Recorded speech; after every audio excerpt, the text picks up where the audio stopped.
How you doing, mate? You okay? I'm doing good, man. This is Evans. Yeah, this is me. It's Bo. It's an unusual name, so some people usually get it wrong when they try and read it. Okay, how do you pronounce it? Bo, like a bow that you'd wear. Okay, Bo. All right, Yeah, got that's it. it. All right, Bo. So this is Tommy Bryson.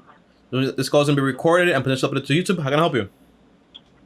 So basically, I have a couple of questions, really, sort of varying from investing into ETFs, bonds, and trusts passively, and sort of how to budget when you have different incomes from week to week, being Okay. self-employed.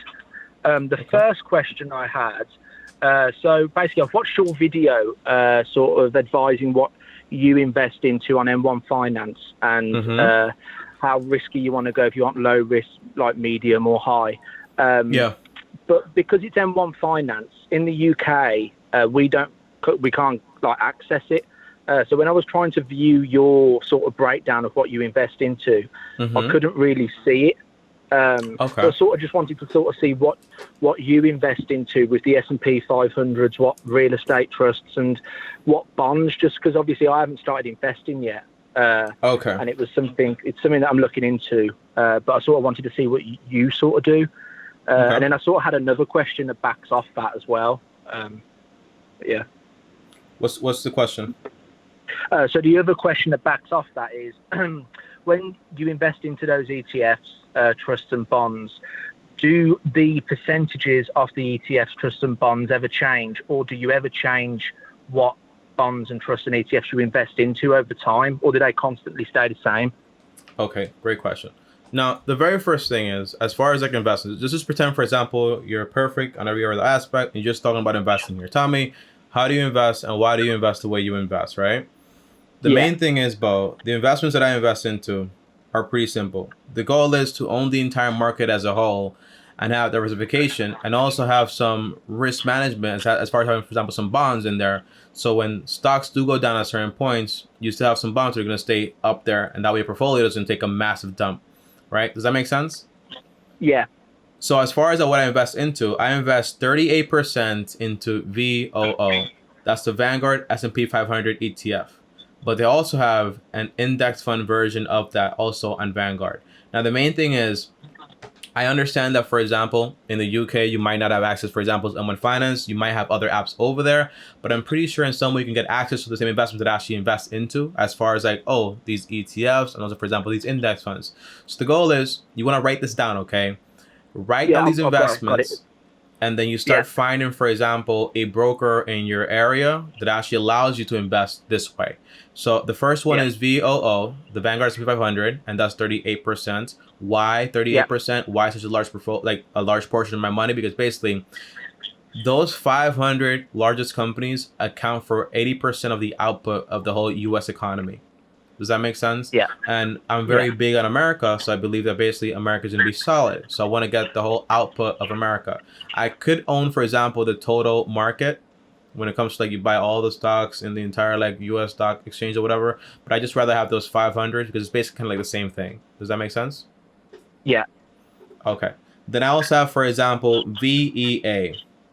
That's an ETF. It stands for Vanguard Developed Markets. That means, for example, I'm investing in developed markets outside of America, international investments. So that might include, for example, the UK, might include, for example, other factors, Australia, all those places are actually in developed markets. Now, for that, I only invest around 16%.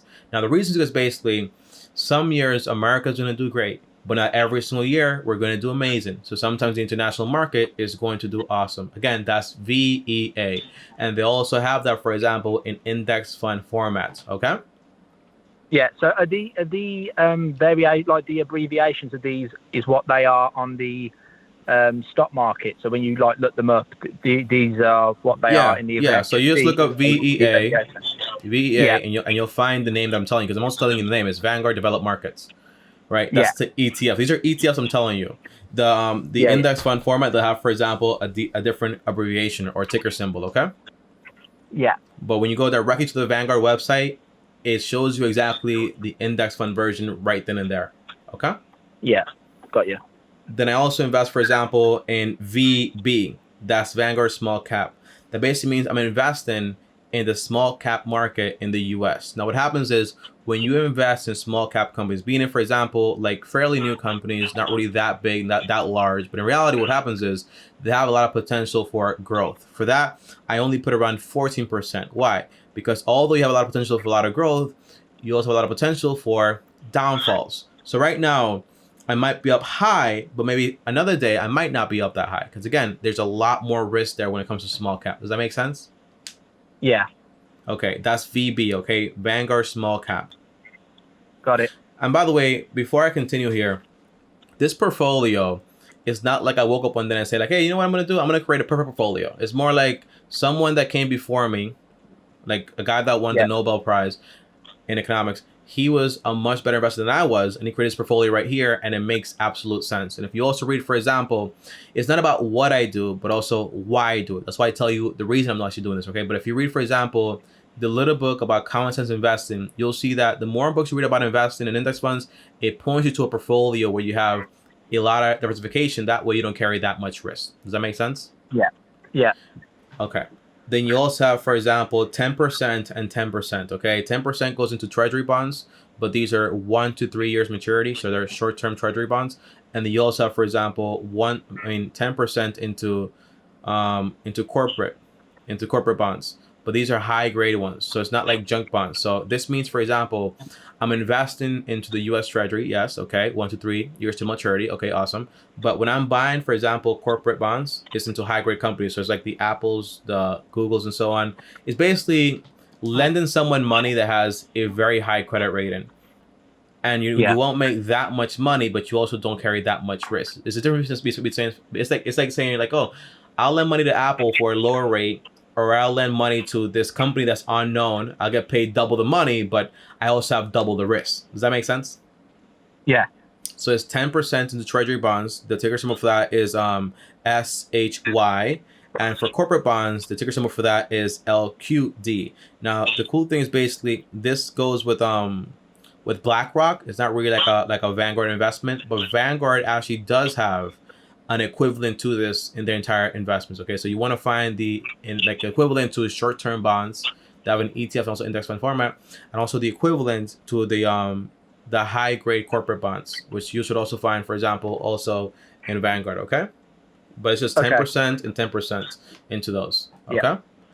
Then I also have, for example, VNQ. That's the Vanguard Real Estate. That's the REITs basically, and the idea is that when you have REITs, it's a commodity, right? Because you're basically investing into these big projects when it comes to real estate. But the big reason is basically, by the way, I only put 8%, I think, into that. Yeah, 8%.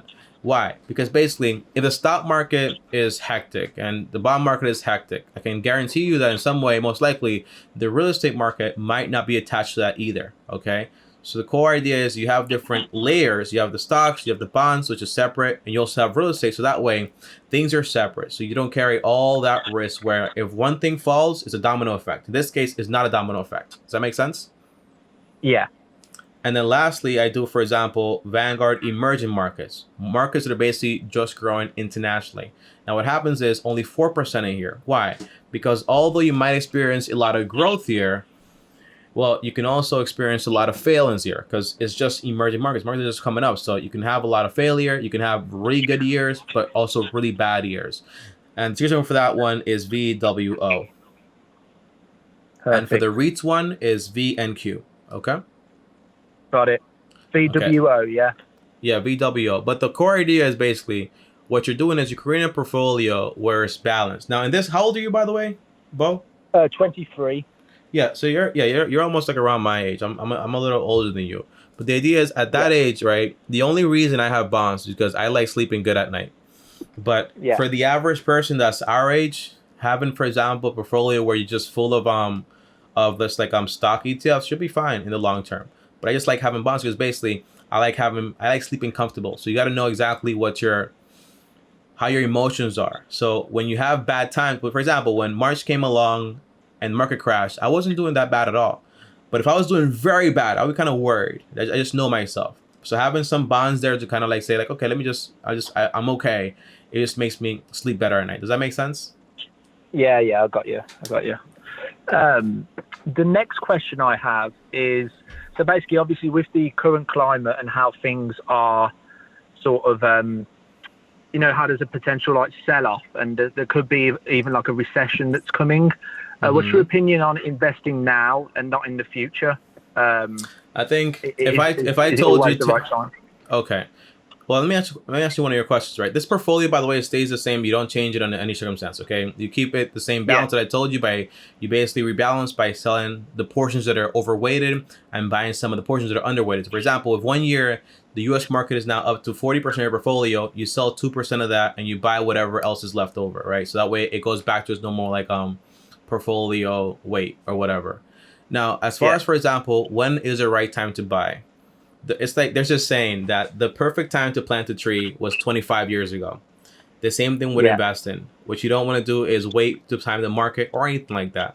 When you invest the way I invest, which is basically you do dollar cost average, which means, hey, I'm going to invest the same amount of money every single month or every single week, and I'm going to buy at those average prices. Meaning, for example, if the market is high, you'll buy at an average price for that year. If the market is low, you'll buy at an average low price for that year also. The point is you never stop buying. So the most important thing when investing is understanding how much money you're going to invest. Because you say, oh, my name is Bo. I made a lot of money this year, so I'm going to invest X amount of money. But next year, you don't invest anything, right?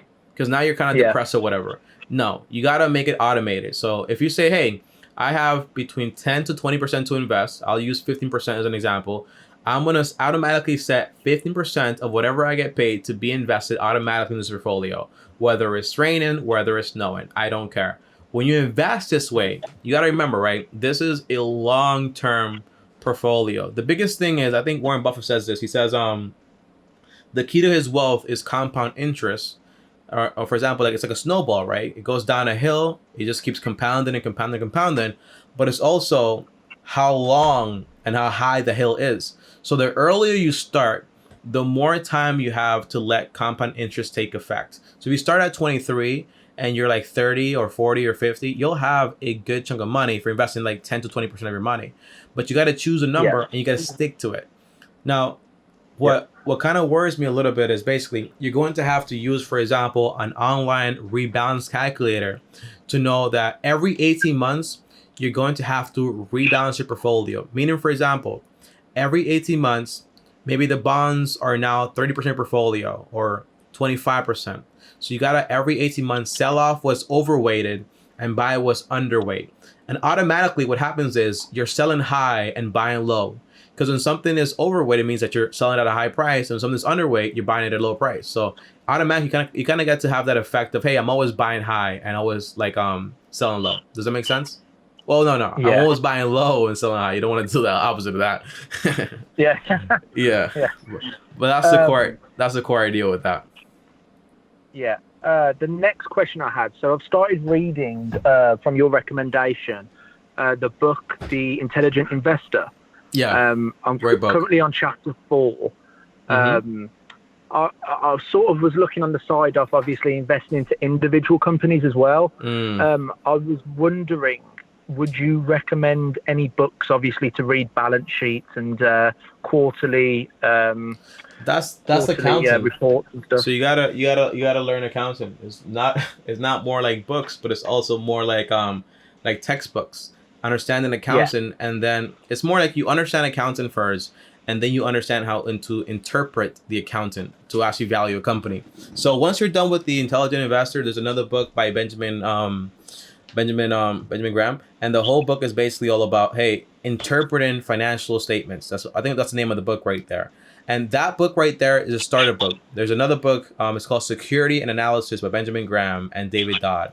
That's going to be the core book. But again, I think Warren Buffett says this all the time also. He says, if you told me, Tommy, if I were like 20 years old and I had $10,000, like what would I do as far as investing? He says, I would start at A and keep reading until I got to Z. Meaning he would start analyzing all the companies from A all the way to Z.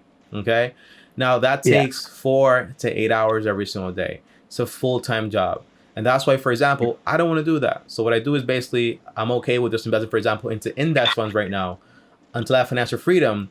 And then I can basically focus more like, hey, I can shift my job, career into more of that, but it is a full-time job. So if you want to do that, those two books right there, the one you're reading now, and Security Analysis, and also, for example, One Up on Wall Street by Peter Lynch, and also there's another book by Philip Fisher. Just look up Philip Fisher investment book. You'll find it. It's a green book. It's green and forgot what that book is, but I think it's a 15 keys to invest in, evaluating a company, something like that. It's a great book. So what are these books called again? Sorry, because I'm trying to just type them down on my notes. Yeah, you have Philip. So look up Philip Fisher. Yeah. And you also have One Up on Wall Street by Peter Lynch. What on Wall Street? Sorry. One up, like you just one up them. Oh, okay. Yeah, I got you. Yeah. And you look at that book. They're the two books. Yeah. So look up Philip Fisher. He's like more like the starter when it comes to like investing, like reading like the whole thing. And then Philip Fisher is someone that did very, very okay. The book is called Common Stocks and Uncommon Profits by Philip Fisher. Okay, Common Stocks, Uncommon Profits by Philip Fisher. Now the thing is, right? I think Philip Fisher says, Peter Lynch says, before you start investing into stocks, you got to make sure that in a way you're okay, where you don't have like some crazy debt, where your house is like paid off in a way. Also, that way you can operate where you don't have a lot of financial stress, because when you have financial stress, that can basically cause you to make very bad decisions. Now, I say this to say that if you are going to do this whole thing full time by reading these books, understanding the whole thing, understanding finance and also accounting, the answer is most likely you'll stop investing into index funds, because you know for a fact if you can make 8% in index funds versus 20% in stock picking, you're probably going to stop the whole index funds, right? And you're going to stop being so diversified, because basically if you understand what you're doing the correct way, you don't need all diversification, according to Charlie Munger. Yeah, it was more just basic because at the moment I own a plastering company. It's like dry lining in America, because I don't think you do plastering.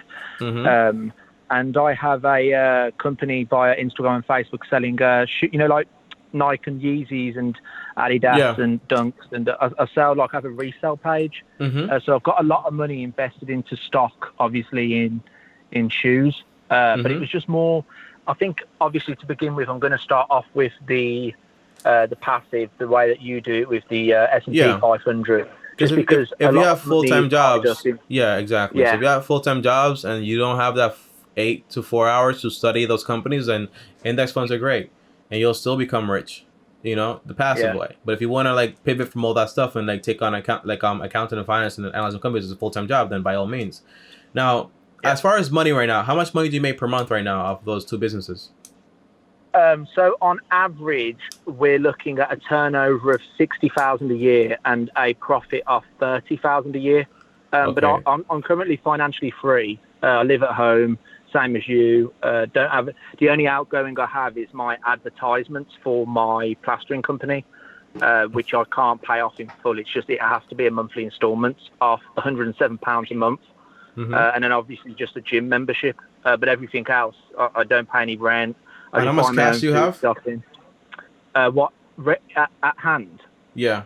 So I have 6,000 in the bank, and then I've got in business accounts for the shoes and for the plastering, 2,000 in each account. But obviously that's for stock and that's for materials for work. So at hand, really, we're looking at 6. And how much passive income do you make per month? Do you mean passive like from the shoes? No, just passive, because that's active, and the plastering is also active, right?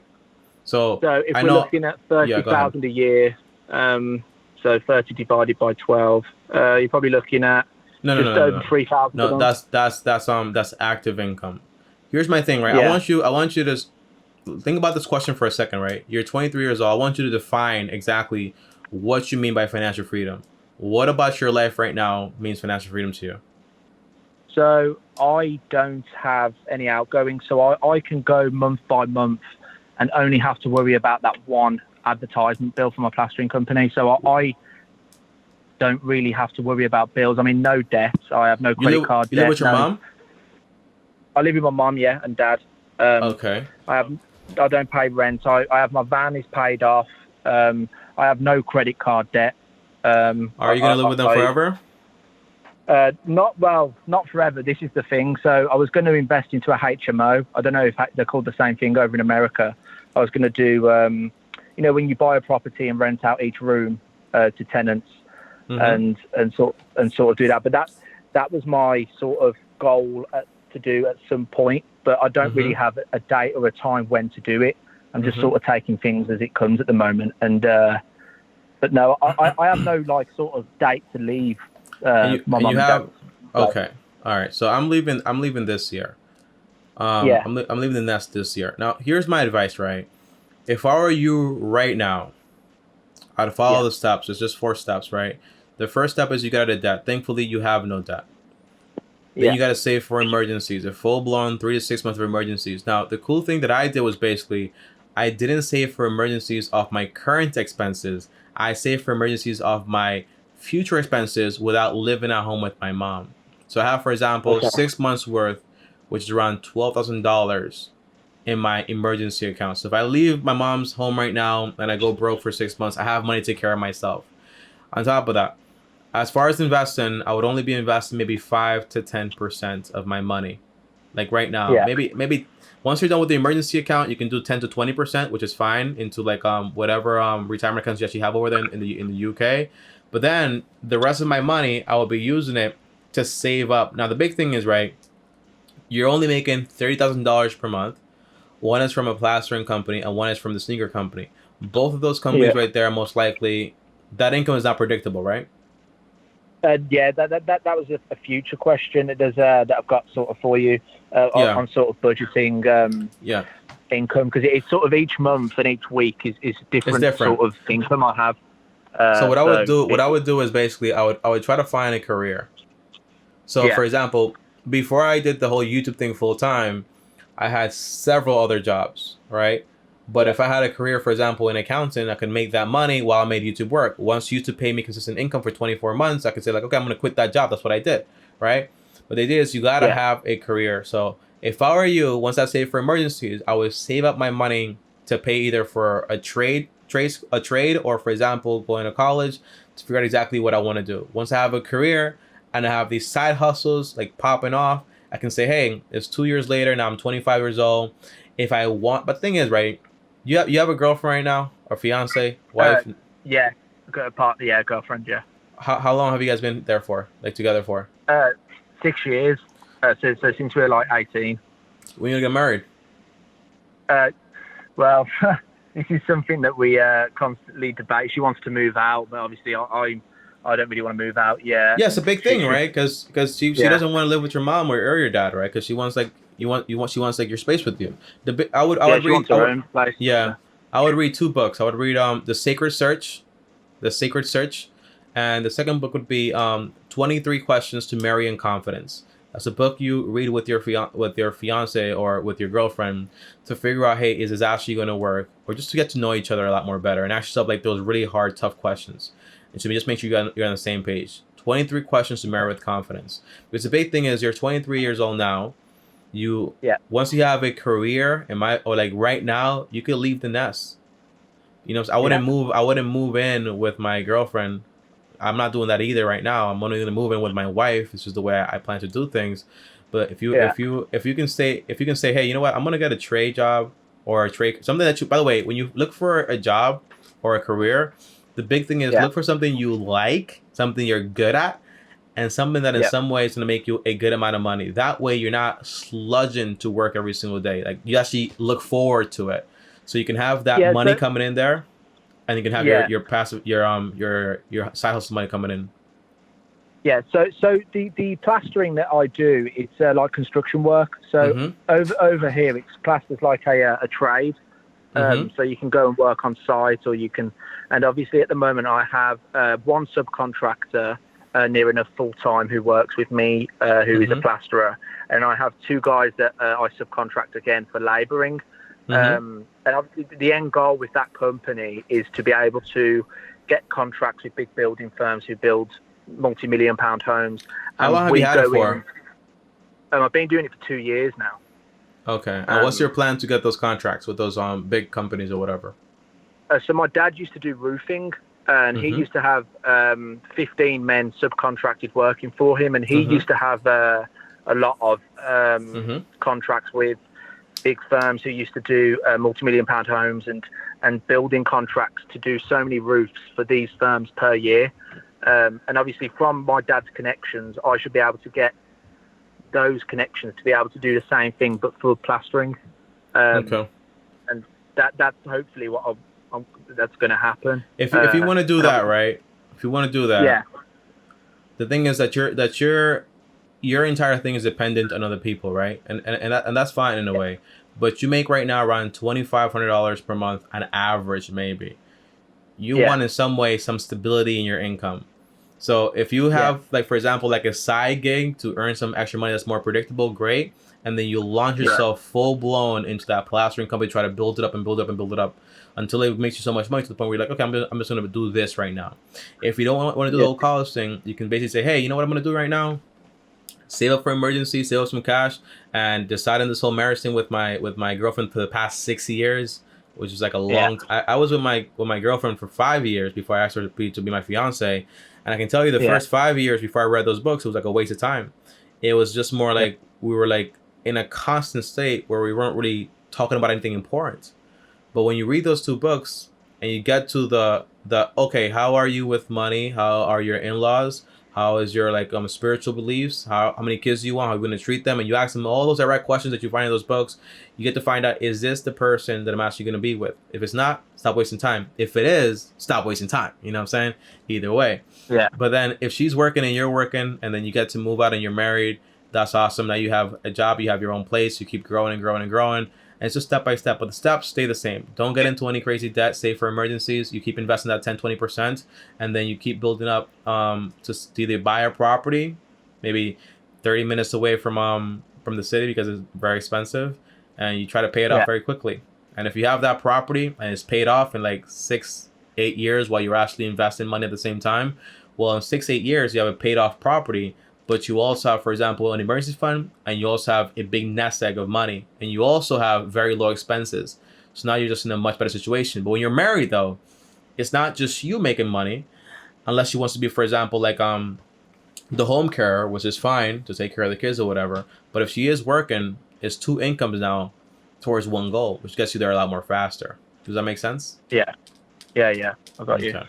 But don't have a. I don't think you should stay there past 2 years, man, in your mom's place Yeah, anymore.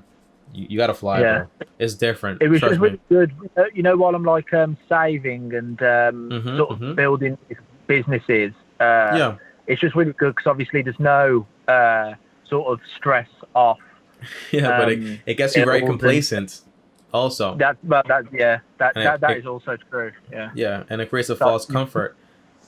that's it. Yeah, Mm-hmm. yeah. I think But you're right there. yeah, You but obviously sort of become. Go on. go ahead. I was just going to say, it's like you also you become sort of like what's the word? Sort of like you sort of forget that in the real life, if all of a sudden something Yeah. happened, dread anything would happen. I had to move out and I had Yeah. to sort of start moving, renting or whatever. Yeah. I'd have to sort of pay all these bills, which Yeah. would probably be a big shock. Yeah. In the real world, if that did happen. It gives you an idea that you're thinking you're more successful than you are, because when you're out there on your own, that 2,500 like thing, around 50% or 70% of it would go towards bills, you know. Yeah. So but I wouldn't move out until, for example, again, you want to save for emergencies. You want to read those two books, decide like, yeah, I'm gonna marry this girl, whatever, you know. And the big thing is, you already know what you're gonna do, which is basically this whole trade job. That's fine. If you like it, you love it. Yeah. You just build it up step by step, you know. And don't be afraid to say like, hey, if this whole sneaker thing starts slowing down, I'm gonna get a little side job on the side, either delivering pizzas or doing whatever I have to do, a little construction here and there, to make sure I can still pay those bills. You know. But the math is still the same. Right now I would not focus on investing. I would focus on saying, hey, if I have $6,000 in cash, and my expenses are going to be $2,000 without my mom and my dad, that's 3 months worth right there. That's fully funded. Now all I have to worry about is, okay, I'm going to start investing 10-20% of my income. So automatically, every time I get paid, I'm investing that amount of money. The rest of the money, you can use it, for example, if you're going to marry this girl, for the wedding ring, for a small wedding, Now you're married, all this other stuff. Next step is if you want to continue education, or if you just want to do plastering, that's fine also. You can invest some of that money into your whole career. But then you got to decide, hey, if I wouldn't buy a house, I can also take this time to start saving up for a down payment for a home. Yeah. Yeah. What's the average price, by the way, for a home in your area? I'm curious. Oh, it's really, well, compared to what you guys would get over there, for what we pay over here, it's insane. Where I live is a really expensive area. It's called Solihull in Birmingham, UK. But even if you move like half an hour away, like my girlfriend lives somewhere called Redditch, and the house price is different for what you get. It's ridiculous. So my house where I live is a 4-bedroom attached house to 2 other houses, tiny garden, 1-car drive, and you pay £310,000, which is, it's tiny. It's 1 bathroom. It's tiny. But where my girlfriend lives, she's got a slightly bigger house, detached house, 4-bedroom, 2-bathroom, bigger garden, everything, and it was 380,000. Like, I know it's slightly bit more, but for how much more you get, it's insane. But the area I live in, for some reason, it's really expensive. Yeah. So yeah, but obviously you guys would get. I think you get swimming pools and stuff for like 300,000, wouldn't you? No, not in New York, man. New York with $300,000, you get like a shed or something. Oh, really? Yeah. Yeah, it's different, man. That's not that bad at all. 4-bedroom for $310,000 is not bad at all. But what I will tell you is that's £1,000. So dollars, it would probably be, God, what's the ratio now? Is it even that much difference anymore? The exchange rate? Maybe like 350, 370. Yeah. But the point is, right, when it comes to buying a house, right, you gotta run the numbers also. The rule that I follow when it comes to buying a property is I follow the 33% rule, which basically means the property I buy cannot exceed 33% of my monthly income. That means for a while you will be renting and saving money for a down payment, and that's fine, or to build your business, and that's fine also. So it means if I only make, for example, $2,500, it means my mortgage and all my expenses cannot exceed $825 per month. Yeah. Taxes, insurance, everything on a 15-year mortgage. Yeah. And that's why it's so important, right? You can either keep doing, for example, this company you're doing, which could build up to something great, amazing. But if you get, for example, a career, you can be making $40,000, $50,000, $60,000 or pounds a year, and now everything just becomes a lot more easier. So you can build this up, but it's very important to have, for example, an emergency fund in place and you're investing. So if this does slow down in some way, you can pivot to a career. Does that make sense? Yeah. What does your girlfriend do, by the way? She does. So over here, I don't know if they do it in America. She does like eyelash extensions. Yeah, they do that here. They do that everywhere. Yeah, at HD Brows, and she also teaches it. So she has like an academy where people pay her, and she gives them like the qualification to be able to teach eyelash, eyebrows, and bits and bobs. And she basically rents a chair in a salon, which is down the road from mine, and sort of does that. That's her It's very job. It sounds like both of you guys are very entrepreneurial, but with the whole pandemic, that probably closed down, right? Well, mine was okay because in the UK, if you had a trade, you could still go to work. And my trainer company is all through Instagram, pretty much. So I could sell through my website on Instagram. My girlfriend, obviously, she couldn't work. So what she ended up doing is opening a side business doing, like acrylic signs, like plastic signs. Yeah. Acrylic plastic with paint and printing all on them. So she ended up doing that. And to be fair, that's taken off quite well to the point now that she cut down her hours at work to do more off the acrylic signs. So it's taken off pretty well for her in the sense that she put her mind to something during lockdown and decided to go ahead with that while she couldn't work. Tell her to think about, for example, hiring someone a minimum wage to help her with the whole process. What did you say? Sorry. Tell her to consider hiring someone a minimum wage over there to help her with the whole process. So she sort of has her mom that helps her with it, and her sisters just turned 18, so they sort of help her with it, and she gives them a percentage off the profit on what each sale is. So yeah, it's been working out pretty well for her, to be fair, and she does really enjoy it. But Awesome. But yeah. Here would be my last advice for you, man. What it sounds like to me is like both of you guys are very entrepreneurial, which is an amazing thing. But just make sure, for example, you have some stability in your income. At least the options have some stability in your income. If you want to grow that, awesome. You grow it, you grow it, you grow it. But you follow the same steps. You know, you stay out of debt. You save for emergencies. When you move out, you're building up, you're saving up, and all that other stuff. Okay? Yeah, perfect, mate. Can I just ask one last thing? Go ahead. What is your opinion on crypto? Just because. What's your opinion on crypto? I don't like it. Well, neither do I. I think it's too. If one man can tweet something, and it can completely change the market, it just for me isn't. It isn't stable enough and too risky. But because I don't really, none of my friends are really into all this sort of investing and stuff. I wanted to get someone else's opinion, and that's why I wanted to ask you, because I feel like it's so hyped and so many people are investing into it. But I feel like it might be a little bit of FOMO kicking in, that I feel like I'm missing out. And I just wanted to sort of get an honest opinion on what you thought of crypto.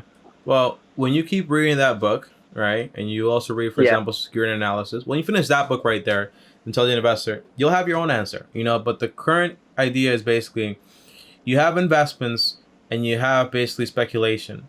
When you invest into something on an investment basis, you have to have, for example, a margin of safety. You have to be able to value it and really understand it.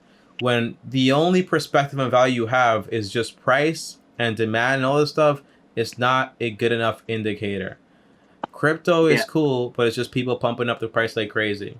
Crypto is cool, but it's just people saying like on YouTube, hey, you've invested into this, but while they also make a lot of money from Google AdSense. It's not what I do. What I do as far as investing is I want to make sure that money is going to be here in 10, 20, 30 years. Does that make sense? And I do agree with the whole Elon Musk thing where he tweets something, it goes down. Like you shouldn't, when you make proper investments and you really understand it, you shouldn't rely on anybody because you really understand it. You know what I mean? Yeah, definitely. Yeah. I'll tell you one last story before I leave you. It's a story about Warren Buffett. It's not in any of his books, but Warren Buffett, when he was going to invest in Geico, he went to other insurance companies and he told them, hey, I found something. And everyone told him, no, you're stupid and you're crazy. Leave us alone. Right? But Geico turned out to be this massive thing. It means, for example, as an investor, you have to believe in your own opinion once the numbers and the facts are there. So you can't rely on anybody else's opinion.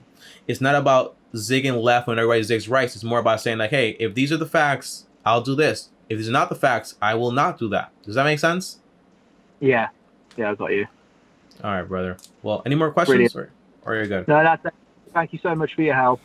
All right, no problem, Bo. And by the way, Bo, these calls, they're not a one-time thing. So if you want to get another call for next time, feel free to, okay?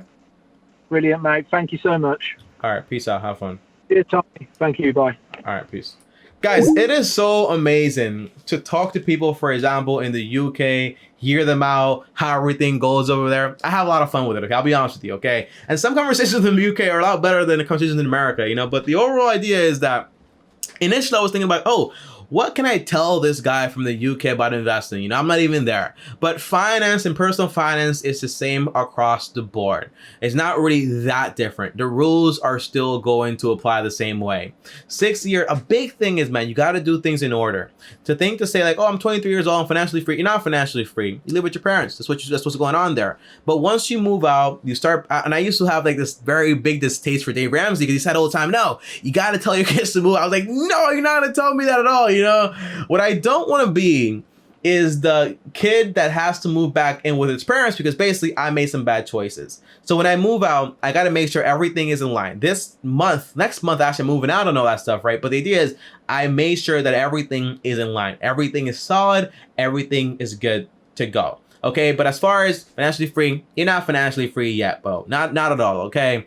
As far as having a girlfriend for 6 years, it's time to decide, like, am I going to marry this girl or not marry this girl, okay? That's the whole idea. If you get married, you can move out together. It's the same thing, you know? Why would a girl want to live with you and your mommy? Like, she don't want to do that, you know? She want to have her own place and all that stuff, and you can rent for a while while you save up the money necessary. And to think, he said, Tommy, 310,000 euros for a 4-bedroom is so crazy. I can get a whole pool over there, you know? No, okay? New York, that is amazing, okay?